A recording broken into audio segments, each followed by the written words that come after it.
É a Soraya Taipa, cabe-me a mim dar aqui também as boas-vindas em nome do grupo Smart Waste Young Professionals. Sou a coordenadora deste grupo, um grupo dinâmico dirigido a todos aqueles que têm 35 anos ou menos, que trabalham ao longo de toda a cadeia de valor do setor dos resíduos, e são várias as áreas e empresas que temos aqui representadas neste grupo. A adesão é gratuita e é um grupo também que se suporta em mentores, especialistas e líderes com experiência do setor, para o qual também convidamos todos aqueles que têm bastante experiência no setor para manifestarem a sua disponibilidade e poderem também orientar este grupo. Hoje é o Dia Europeu do Mar, um recurso com grande valor. Começo então por agradecer a presença dos oradores convidados a comentar este documentário, o mais recente documentário que se encontra em estreia mundial, da Story of Plastics, da Associação da Story of the Stub. Muito obrigada, Dr. Fernando Leite, professora Paula Sobral e Pedro San Simão, a todos os participantes e aos colegas do grupo Young Professionals da Smart Waste. O Story of the Plastics apresenta um olhar abrangente sobre a crise da poluição do plástico causada pela humanidade e as consequências da mesma no planeta. O documentário apresenta entrevistas com especialistas e ativistas na linha da frente deste desafio, revelando os desastrosos efeitos da inundação dos ecossistemas com plásticos. Após a exibição do documentário, terá lugar uma conversa moderada pela colega do grupo, Bárbara Lopes. Para assistirem ao documentário, irei agora partilhar de seguida no bate-papo uma ligação, que é um link para fazerem a visualização do documentário. Mantenham a sessão do Zoom aberta, podem ao longo da visualização do documentário ir colocando questões ou fazendo comentários ao mesmo aqui a partir do bate-papo do Zoom. Estaremos aqui a acompanhar também os vossos comentários. Ao abrirem a ligação da stream do documentário, no canto inferior direito vão encontrar uma roda dentada onde podem ativar as legendas do documentário. Há várias línguas que podem escolher. Para português só temos neste momento disponível o português do Brasil e voltaremos à sala daqui a 100 minutos para a conversa moderada que se seguirá. Por isso, até breve. Vou então partilhar o link.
Boa tarde a todos e bem-vindos de volta.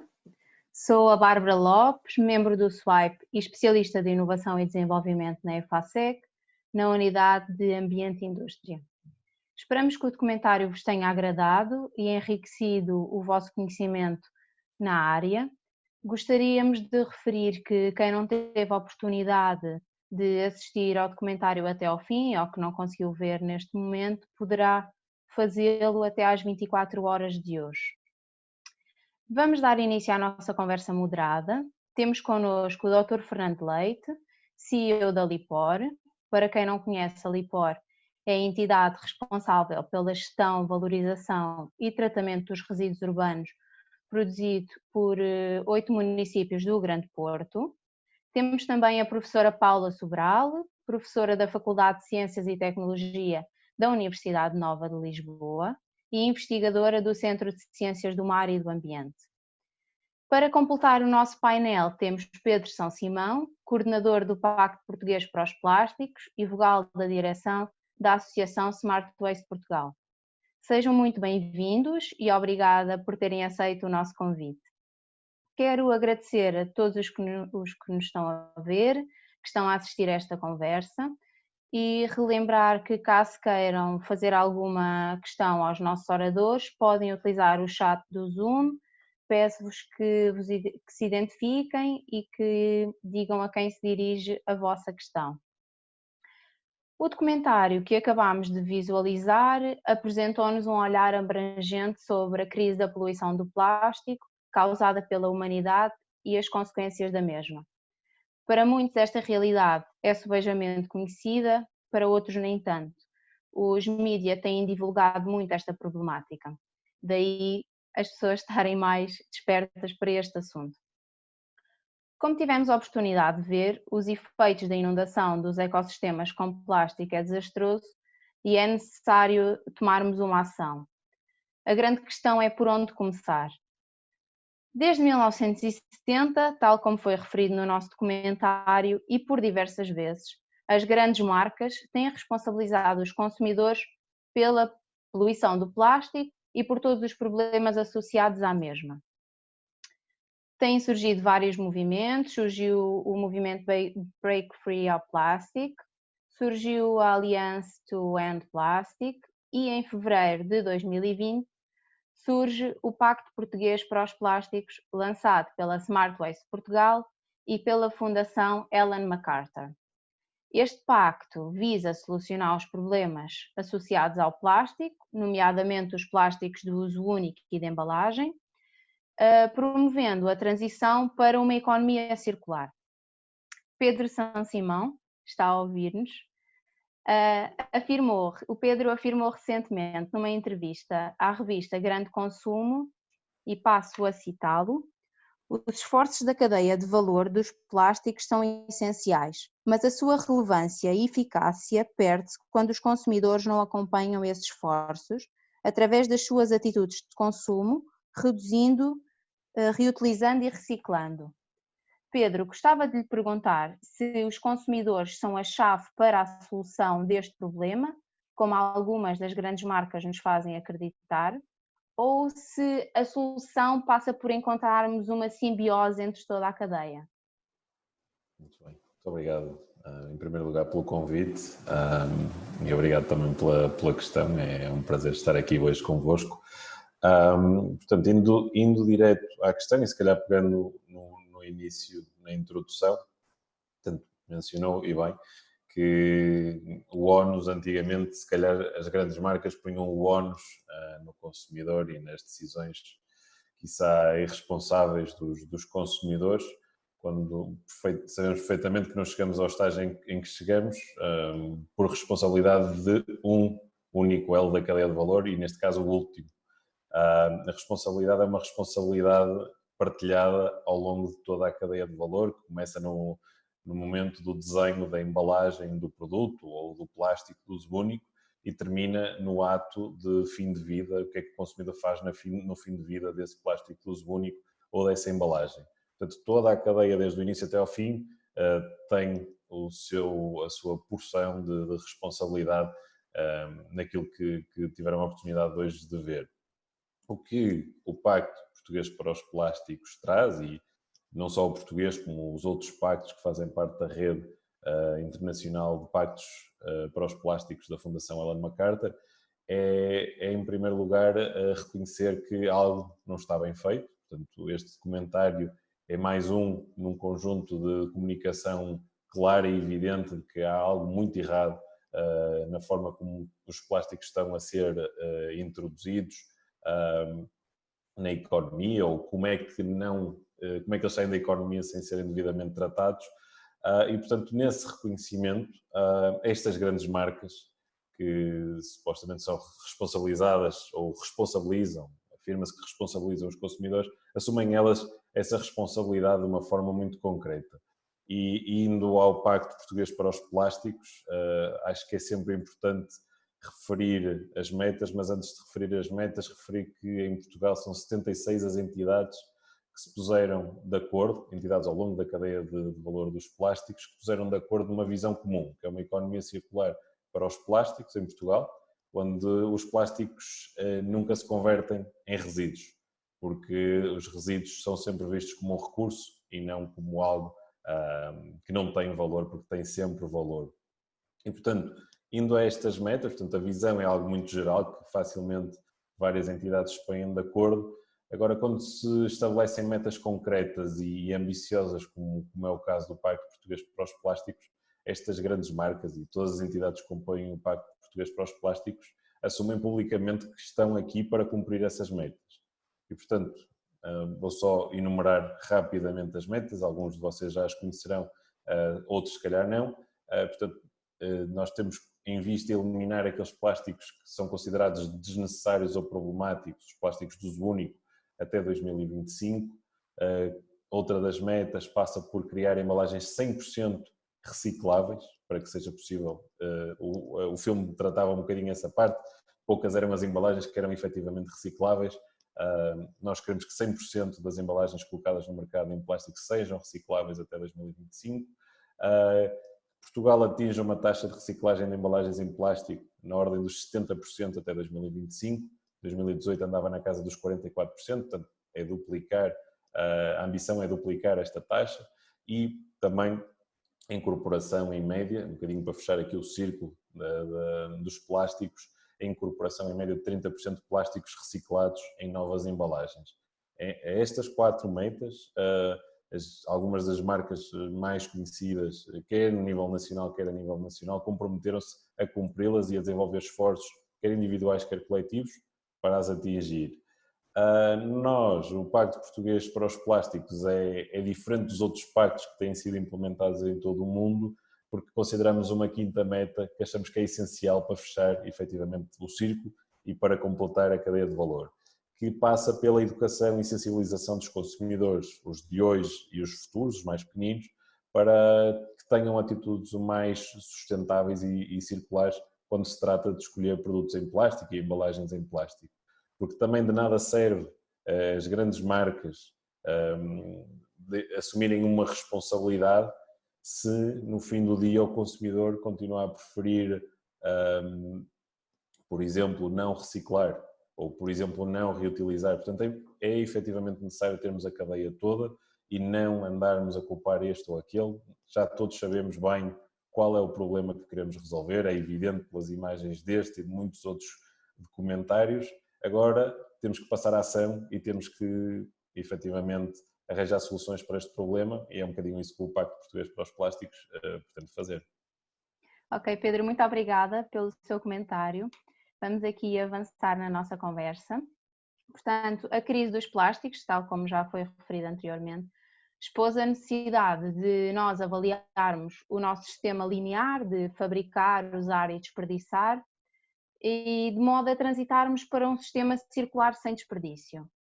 No documentário é apresentada uma abordagem inovadora Zero Waste. Para o uso dos recursos, esta iniciativa, esta visão, garante a eficiência e a recuperação dos recursos e ainda a proteção dos recursos naturais escassos.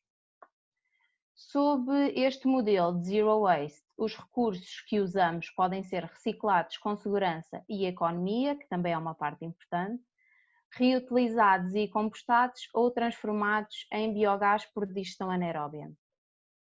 Neste modelo, devemos ainda evitar o uso de produtos descartáveis e redesenhar produtos livres de tóxicos. Dr. Fernando Leite, gostava de lhe perguntar quais são os grandes desafios dos modelos de economia circular e se, na sua opinião, iremos caminhar para uma abordagem zero waste. Bom, muito boa tarde a todos, também cumprimentar os outros elementos do painel e todos aqueles que estão a assistir. Vamos lá ver, este filme é muito impactante e fala-nos de uma realidade que é o passado. Nós estamos aqui assim a ver o que é que foi todo um passado em que aquilo que prevaleceu, e é um passado que se vira nas imagens.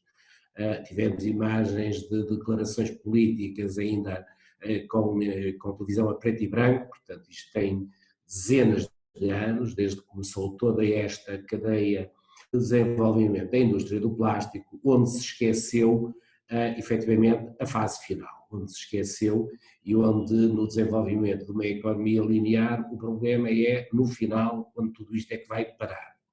E, portanto, esta questão do passado levanta-nos um problema que, na maior parte dos casos, nas grandes discussões de hoje, fazem entorpecer aquilo que são as grandes ideias sobre questões como é que vamos pôr mais circularidade em todo este setor e como é que se pode atingir uma estratégia de zero waste.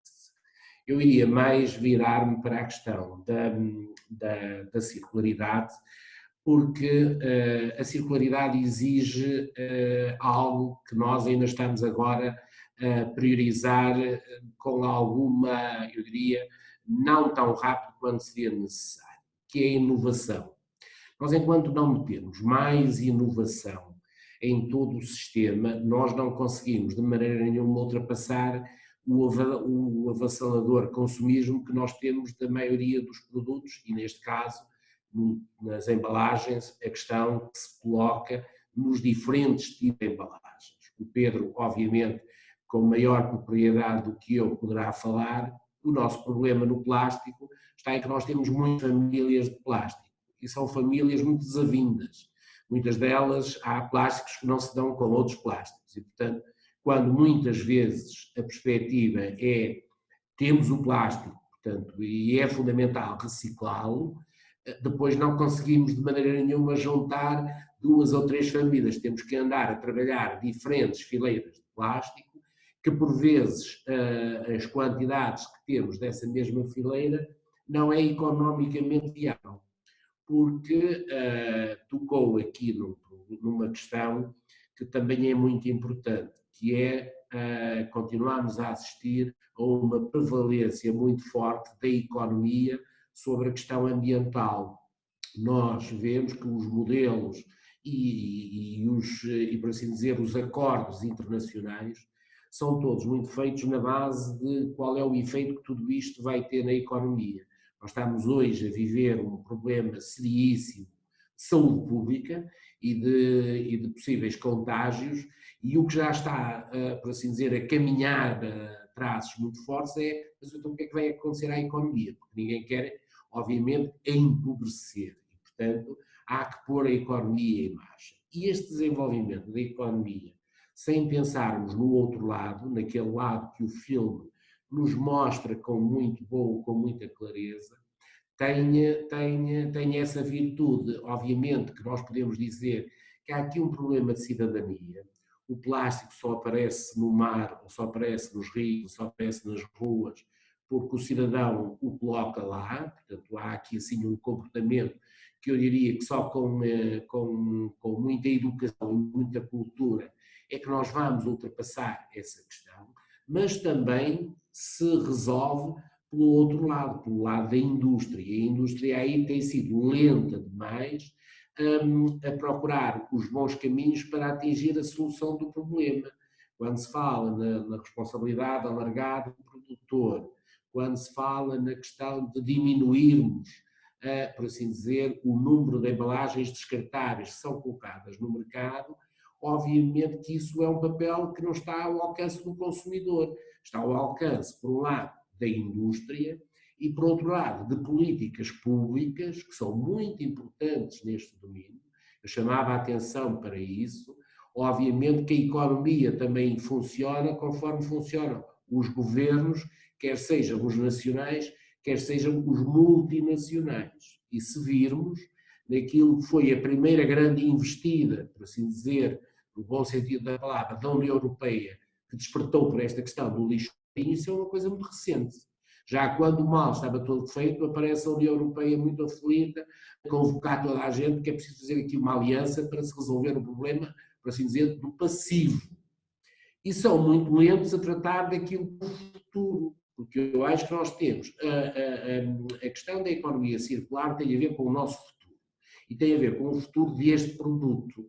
O passado tem que ser tratado de uma outra maneira, é o que é que nós vamos fazer às toneladas e toneladas e toneladas de material que não se vai degradar nos próximos anos e para o qual nós temos que ter uma solução. Portanto, isto é um combate a nível mundial no qual temos que separar duas partes, o passivo e aquilo que se vai fazer no futuro.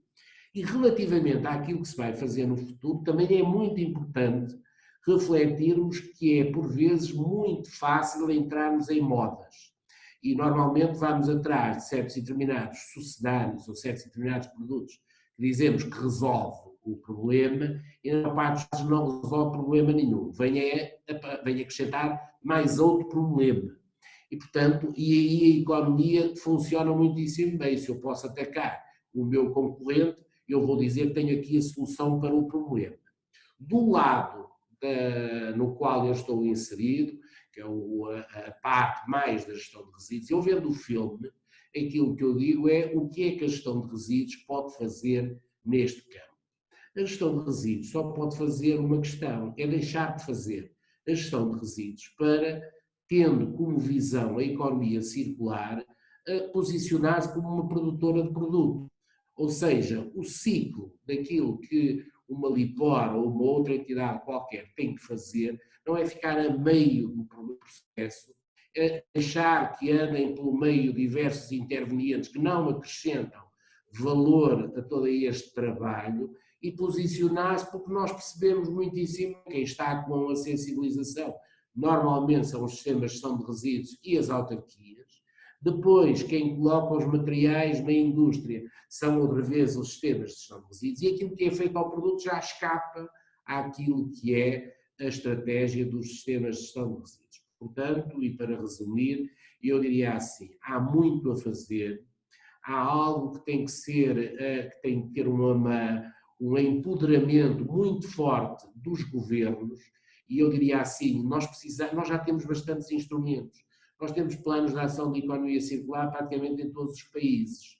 Agora falta uma coisa que todos vocês deverão aperceber-se, falta a ação, não é o plano existe, agora a ação é que é mais difícil, porque depois aparecem situações como agora, em que estamos numa fase muito crítica e onde qualquer um destes novos processos que exige investimento, que exige investidores, que existem industriais e tudo isso, vamos ver como é que nós saímos de todo este problema. Agora, se me perguntassem a mim qual era a minha maior preocupação neste momento, a minha maior preocupação é o passado, é o que existe.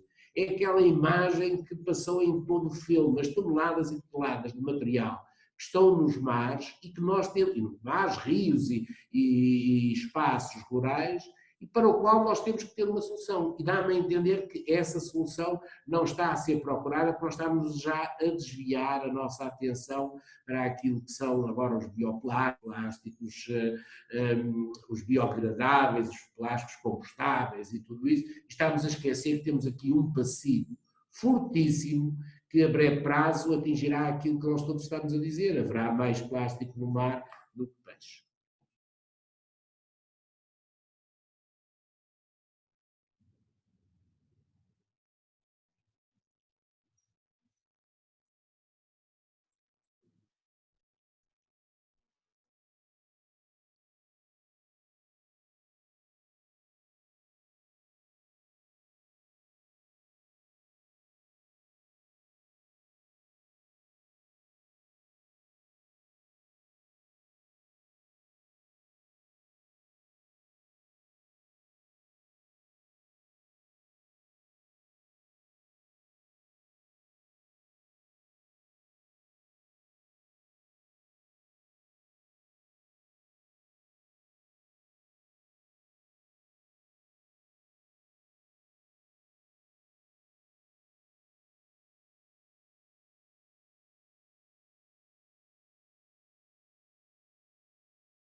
Boa tarde, novamente. Eu creio que ficamos aqui com alguns problemas técnicos, as nossas desculpas. Creio que a Bárbara irá retomar brevemente e, entretanto, eu tomarei o lugar na parte dela até que seja possível regressar. Professora Paula Sobral, gostaríamos também agora, se possível, ouvir da sua parte quais são os impactos que na sua investigação tem encontrado a presença dos plásticos e em particular dos microplásticos nos ecossistemas.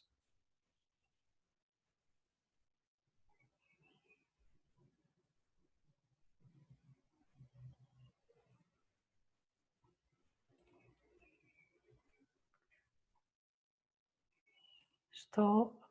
Está-me a ouvir ou não? Sim, sim, agora sim. É que houve aqui uma hesitação qualquer, não percebi. Então, muito boa tarde a todos, também é com muito gosto que estou aqui, muitos parabéns à iniciativa. Eu, aliás, não sabia que havia uma parte dos jovens profissionais associada aqui à Smart Waste e fico muito satisfeita com isso, porque de facto precisamos mesmo de jovens profissionais atentos e com vontade de resolver estes problemas. Cumprimento também os meus colegas, painel e todos os participantes, e realmente são muitos e é bom ver isso, não é? Portanto, há muita gente interessada neste problema. Respondendo àquilo que me pergunta, impactos, eu vou falar de impactos que são mais visíveis, não é? Não são propriamente os dos microplásticos os mais visíveis, não é? Os mais visíveis são os dos impactos sobre os mamíferos marinhos, por exemplo, e as tartarugas, enfim, esse enredamento e esses aprisionamentos que são por demais conhecidos e que, enfim, que a comunicação social também se encarrega de divulgar e que têm sido cada vez mais frequentes, não é? Os arrojamentos, as necrópsias que são feitas, que são feitas e que revelam de facto grandes quantidades de plástico no estômago desses animais. E, portanto, é evidente que isso, enfim, torna também o problema mais visível e eu acho que, de alguma maneira, faz passar esta mensagem de que, de facto, alguma coisa está errada e, de facto, está. Mas, de facto, aquilo que me preocupa a mim mais, claro que me preocupam também estes impactos, é evidente, porque, enfim, em termos de biodiversidade também atravessamos uma crise grande e, portanto, há muitas espécies a desaparecer e tanto daquilo que vá no sentido de reduzir os indivíduos de qualquer espécie neste momento é mau. Mas, de facto, os microplásticos, portanto, ou seja, todos os pequenos fragmentos que resultam em grande parte de todos esses objetos que já estão no mar há muito tempo, e não só no mar, mas também nos rios, mas enfim, mais tempo de residência maior nos oceanos.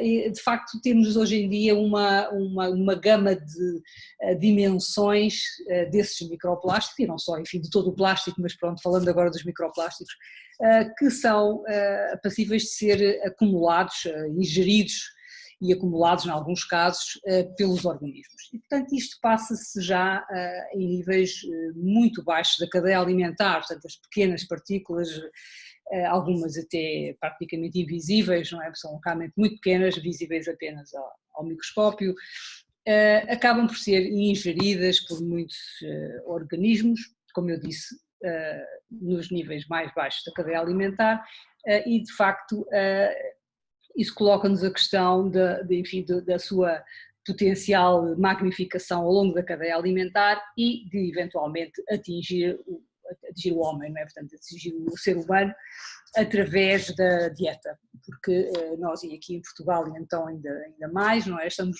muito habituados a comer produtos do mar, mariscos e peixe principalmente, e de facto a preocupação de que possamos de alguma maneira ser afetados em termos da saúde humana é aquilo que se põe com mais evidência e que penso nos preocupa mais. É claro que também nos preocupa evidentemente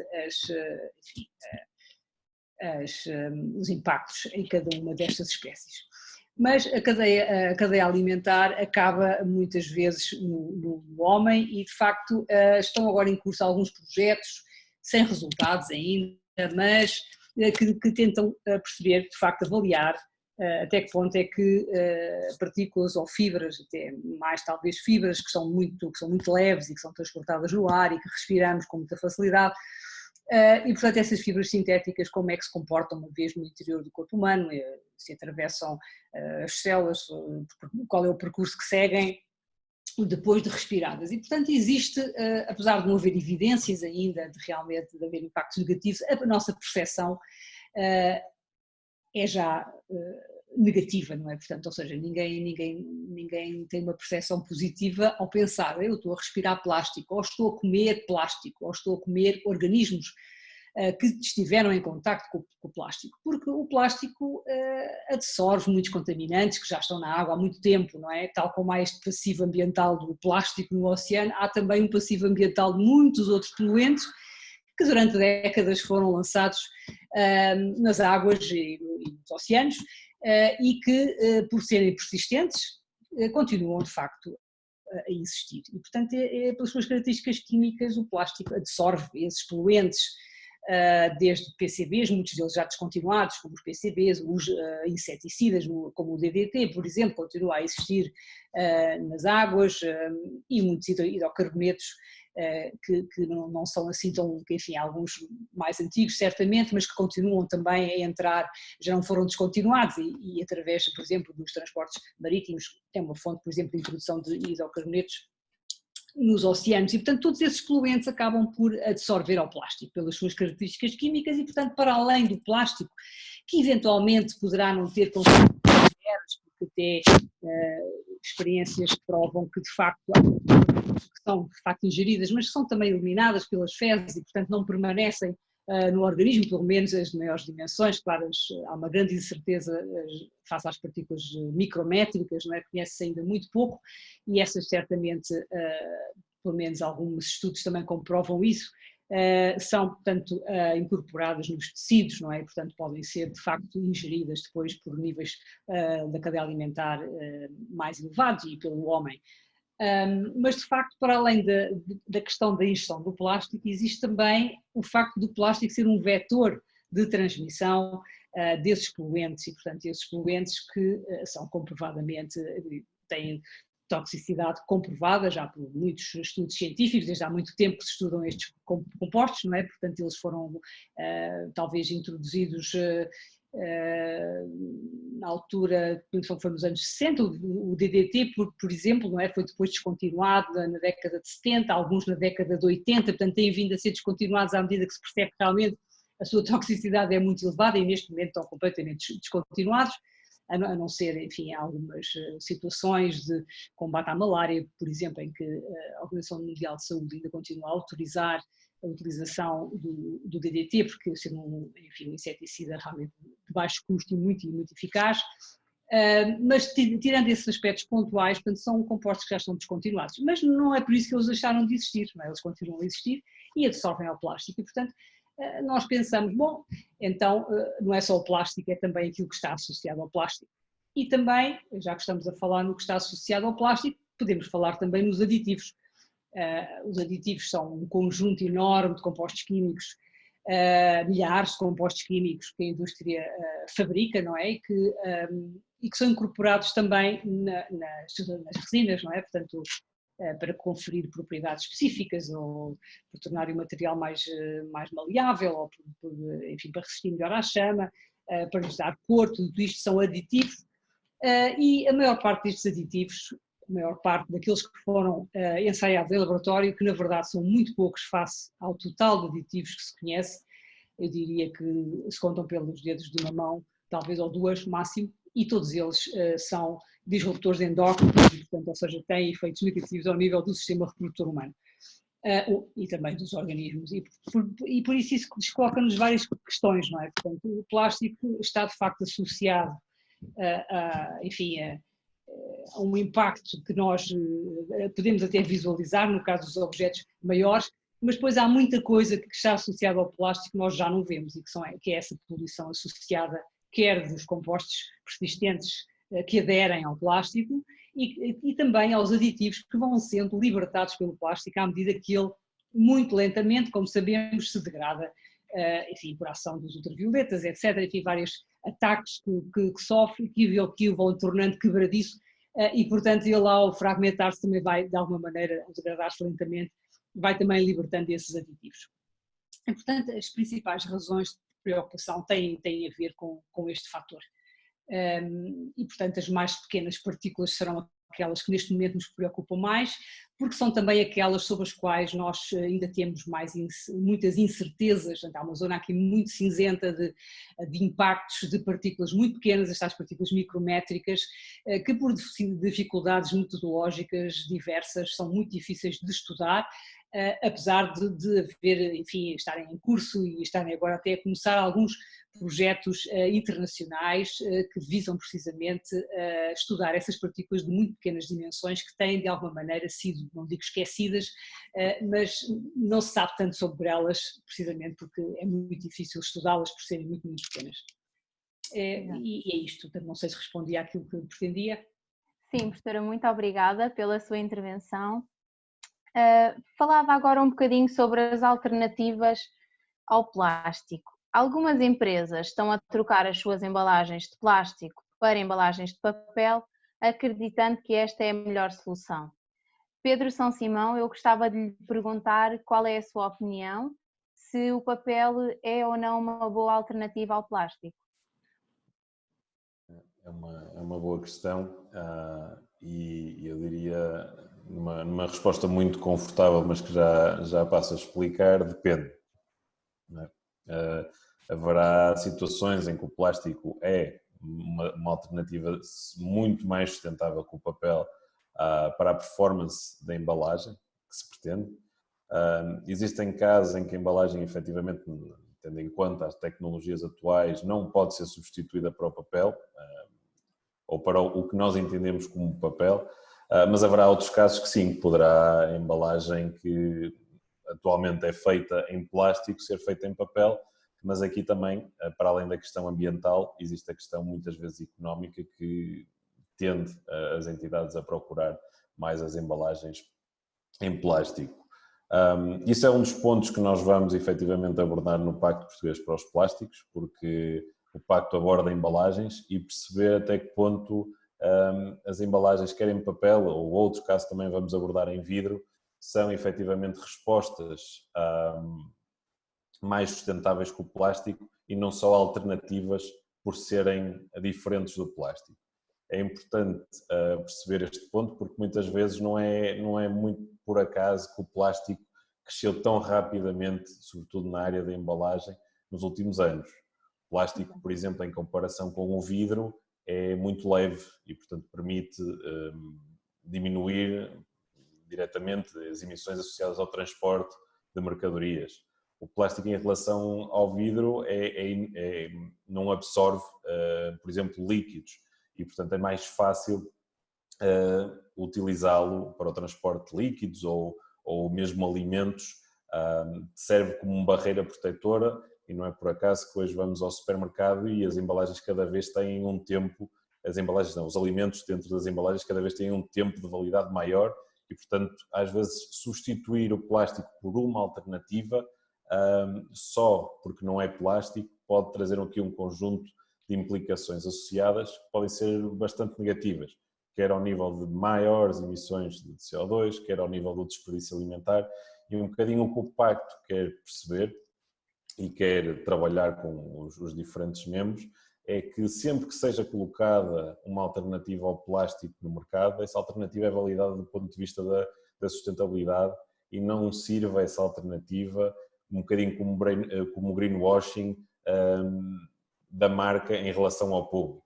E quem fala também, já agora pegando um bocadinho no ponto que o Dr. Fernando Leite também comentava, dos bioplásticos, portanto, falamos de papel como alternativa, falamos de vidro e falamos muitas vezes de bioplásticos ou plásticos compostáveis que só por terem uma noção de bio que nos remete imediatamente para a sustentabilidade e para o ambiente, muitas empresas usam essa denominação para colocarem novos plásticos no mercado que no fim de vida não são recicláveis, os que são compostáveis não são compostáveis no nosso jardim e muitos dos que indicam que são compostáveis industrialmente, o Dr. Fernando Leite saberá explicar bem que tem uma unidade que faz esse tipo de processo e muitos deles giram o processo várias vezes e não se decompõem a nível industrial. Portanto, é preciso, sobretudo quando procuramos alternativas, pensar em sustentabilidade.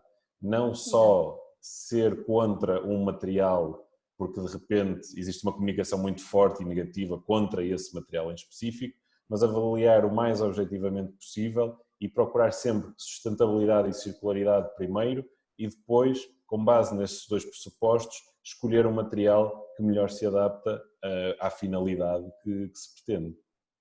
Exato. Obrigada, Pedro. Eu ia tocar no ponto dos bioplásticos a seguir e acho que é importante esclarecer, porque apesar do nosso público hoje ser maioritariamente do setor, temos uma outra parte que não é, que não existe uma definição para a palavra bioplástico e frequentemente esta palavra é utilizada para nos referirmos a plástico de base biológica, biodegradável ou compostável, o que pode incluir plástico à base de combustível fóssil. E, portanto, a produção de plásticos de base biológica pode envolver aditivos químicos e, portanto, a ideia de que estes plásticos são mais naturais porque a sua origem é biológica é falsa. Professor, eu gostava de lhe perguntar se os bioplásticos são uma boa alternativa ou não e que problemas o seu uso nos pode trazer. Bom, como disse, não é? Portanto, há uma certa confusão em termos de informação para o consumidor do que é que realmente é o bioplástico, não é? Porque esse bio, esse prefixo, remete logo para uma opção sustentável e certamente degradável e sem problemas para o ambiente, e não é verdade, de facto, porque depende muito da origem, não é? Portanto, distinguem os bioplásticos dos plásticos de base biológica e, na verdade, alguns plásticos chamados de base biológica são feitos, de facto, utilizando recursos naturais, não é? Por exemplo, estava a pensar agora na cana-de-açúcar, não é? Do qual fazem um polietileno, não é? Que é exatamente igual ao polietileno derivado dos combustíveis fósseis, e, portanto, a única coisa que é diferente é a sua origem, não é? Portanto, uma é a origem vegetal, ok? E a outra é a origem em combustíveis fósseis, e, portanto, esse polietileno derivado da cana-de-açúcar, não é? Por polimerização do etileno da cana-de-açúcar, é exatamente igual e, portanto, a sua probabilidade de degradação é mínima, tal como é para o polietileno derivado dos combustíveis fósseis. Depois existem realmente algumas alternativas de plásticos com origem em recursos vegetais também, como milho, também há, enfim, mas o que eu tenho visto é que essas soluções para já não estão ainda devidamente escaladas para serem, enfim, para poderem fazer parte daquilo que o consumidor usa, não é? Normalmente são materiais que saem ainda muito caros, precisamente porque estão muitas vezes ainda em investigação, as suas propriedades, ou então as suas propriedades não são aquelas que nós esperamos que o plástico tenha, não é? Portanto, ninguém está interessado que um saco feito à base de milho se dissolva porque choveu, por exemplo, porque é uma coisa que pode acontecer, e portanto a tendência é para também adicionar muitas vezes a esses polímeros, alguns polímeros também de origem fóssil, e portanto eu penso que é uma área ainda bastante difusa, do meu ponto de vista, que também não sou especialista, não é essa a área que eu estou a trabalhar e certamente, provavelmente aqui no painel, talvez haverá certamente pessoas que sabem mais disto do que eu, mas o que eu vejo é essa confusão muito, muito grande, gerada por, certamente não por, enfim, não mal intencionada, mas que na verdade provoca no consumidor uma confusão que o leva a achar que qualquer coisa que seja feita à base de bio, que tenha lá bio, o nome é uma coisa boa e que a pessoa que é automaticamente biodegradável e portanto desaparece no ambiente em CO2 e água, não é? Portanto a biodegradação total e portanto não há qualquer problema na sua utilização. E portanto é realmente algo que deve ser reparado no futuro, penso eu que precisa de mais investigação e precisa também de mais divulgação, não é? Penso que também há uma carência de divulgação daquilo que é a informação rigorosa sobre este assunto e penso que se calhar aí talvez a indústria, enfim, que está a trabalhar nessa inovação, não é? Talvez pudesse de alguma maneira fornecer também essa informação de forma simples, não é? Para que o consumidor percebesse o que é que está em causa, não é? Quando compra um objeto, um plástico, que diz lá que é compostável, ele tem que saber se o pode compostar no quintal ou se pelo contrário tem que ir para a compostagem industrial, que se calhar nunca lá vai chegar, não é? Porque depois também as quantidades não são suficientes e se calhar não é separado devidamente para que possa chegar ao sítio certo em quantidades que se tornem rentáveis. Não sei se estou aqui a dizer uma grande asneira, espero que não.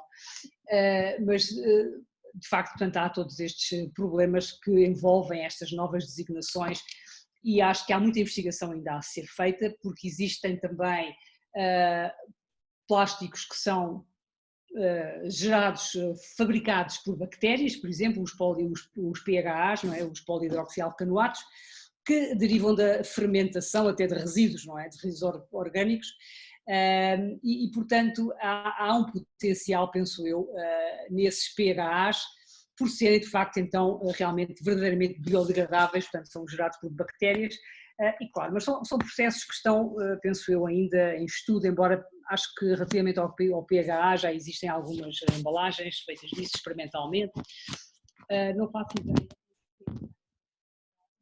Quando me alertaram para esse facto, eu achei realmente que era promissor, pelo menos, porque reutiliza resíduos e fabrica um material que, pelo menos também do que eu li, tem propriedades muito semelhantes ao polipropileno e, portanto, é enfim, plástico que nos ofereceria algumas garantias pelo menos de ter as propriedades que nós gostamos que o plástico tenha, não é? Porque o plástico tem as propriedades fantásticas que todos conhecemos e, portanto, não abdicamos também dessas propriedades por materiais que depois não nos garantem aquilo que nós achamos que devia ser, não é? E estes são capazes de ser talvez os mais, enfim, não sei. Certamente aqui talvez o Dr. Fernando Leite possa dizer alguma coisa sobre isso, certamente está mais por dentro deste assunto que eu. Professora, muito obrigada pela sua intervenção. Nós estamos mesmo a chegar ao fim, mas eu não queria terminar esta sessão sem chegar aqui a um assunto muito controverso e chamava o Dr. Fernando Leite. Dr. Fernando Leite, a incineração é uma solução na gestão dos resíduos plásticos? Vamos lá ver, eu já tive aqui uma questão privada em que me colocaram esse problema. Eu diria assim, se nós virmos aquilo que é o sistema que a LIPOR desenhou, é o sistema que desenhou no ano 2000, é aquilo que hoje é considerado, nos países que estão mais evoluídos, como a grande solução para os objetivos e para as metas da União Europeia e para os princípios daquilo que é uma economia circular. Ou seja, nós não podemos pensar em colocar os plásticos, em colocar circularidade nos plásticos se os plásticos estiverem sujos, estiverem contaminados. E aquilo que se fez durante muitos anos crer em Portugal é que o plástico, mesmo estando junto com outros resíduos orgânicos e tudo isso, haveria umas máquinas e umas fábricas que iriam separar esses plásticos e que esses plásticos seriam utilizados pela indústria.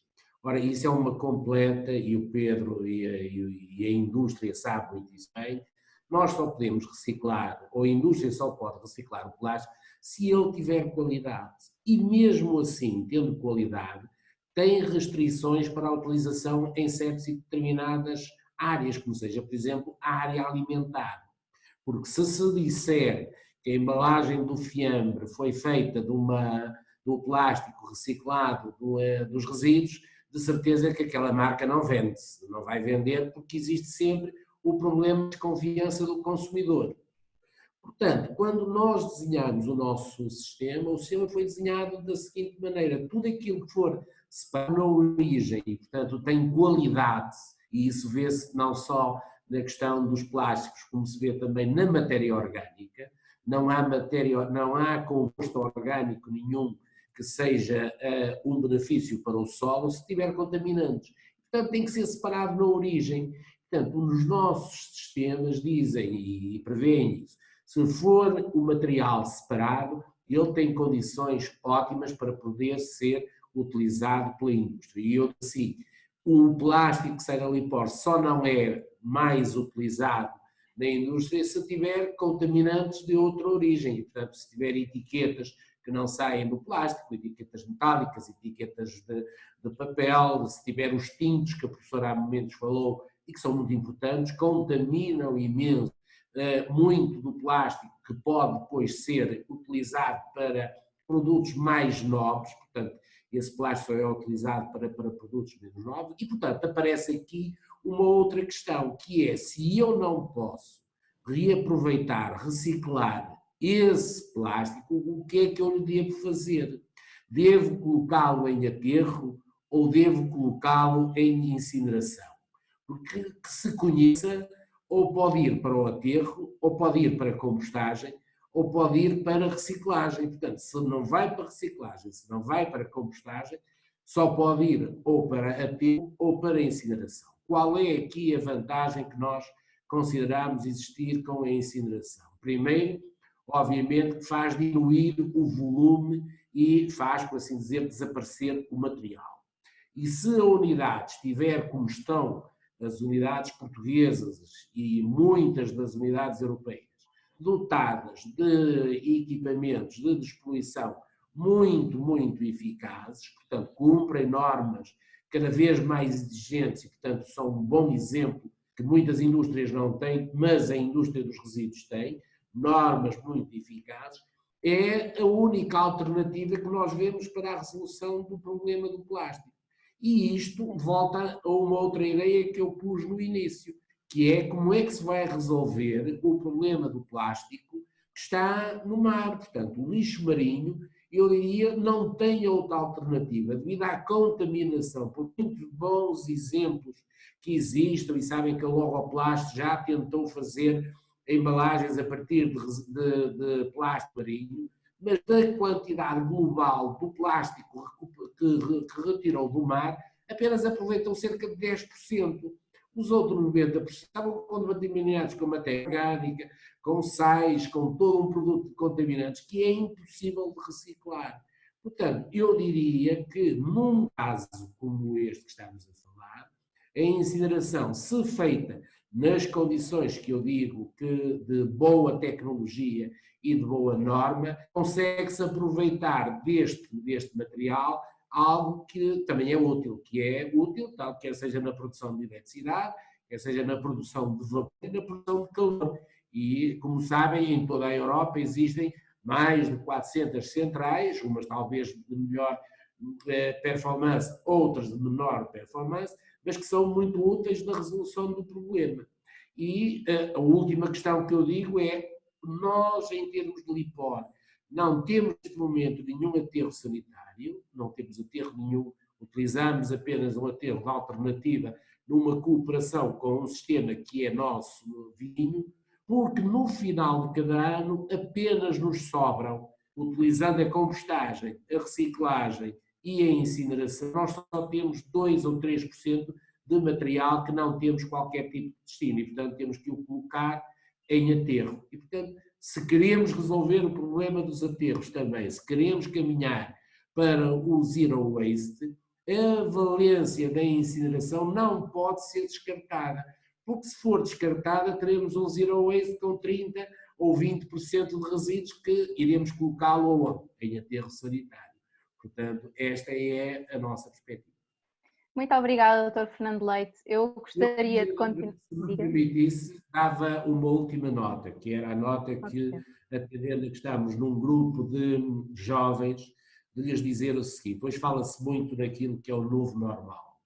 E o novo normal não pode ser pensado por aqueles que já passaram pelo antigo normal e cujo pensamento é sempre o pensamento do antigo normal. As soluções que nós encontramos são sempre soluções dentro da caixa. E eu dava-vos, por assim dizer, o desafio de, como grupo, e um grupo que já é muito substancial, de cerca de 40 ou mais jovens, que pensassem para esta problemática, por exemplo, dos resíduos, como para outras áreas da nossa vida, do futuro, pensassem um novo normal pensado por jovens, que eu acho que teríamos muita utilidade em ter os vossos inputs e, portanto, dar-vos os parabéns pela iniciativa. Muito obrigada, doutor. Fica aqui o desafio para o grupo, iremos abraçar este desafio, com certeza. Pedro São Simão e professora Paula, pedia aqui uma nota final muito rápida, porque já passámos o nosso tempo. Pedia só ao Pedro, se possível, aqui para não esquecermos o nosso público, que tentasse dar aqui um comentário muito breve se existe alguma maneira de monetizar este ciclo do plástico. Começaria então pelo Pedro, por favor, muito breve. Monetizar o ciclo do plástico, mas qual ciclo? Só para... Bem, isso é uma pergunta do público, não... ok. Foi aqui alguém do público, se puderem esclarecer pelo chat, quem fez a questão, talvez seja mais fácil, enquanto isso o Pedro pode... Mas se calhar, fazer pegando um bocadinho na cadeia e no plástico, enquanto material circular, a forma de o monetizar é torná-lo cada vez mais circular e garantir cada vez mais a qualidade do material a cada ciclo. Falava-se no documentário da questão do downcycling, que o plástico, ao fim de uma utilização, era utilizado numa utilização inferior. Ao longo de vários ciclos isso poderá acontecer, mas garantir que, por exemplo, a última utilização do plástico é num produto de longa duração, para estendermos ao máximo o ciclo de vida desse material. E ao garantirmos que o material continua no ciclo, garantimos que ele mantenha um valor económico. Maior ou menor, tem um valor económico, no mar não tem valor económico absolutamente nenhum. E como qualquer coisa com valor económico, haverá partes interessadas em explorar esse valor.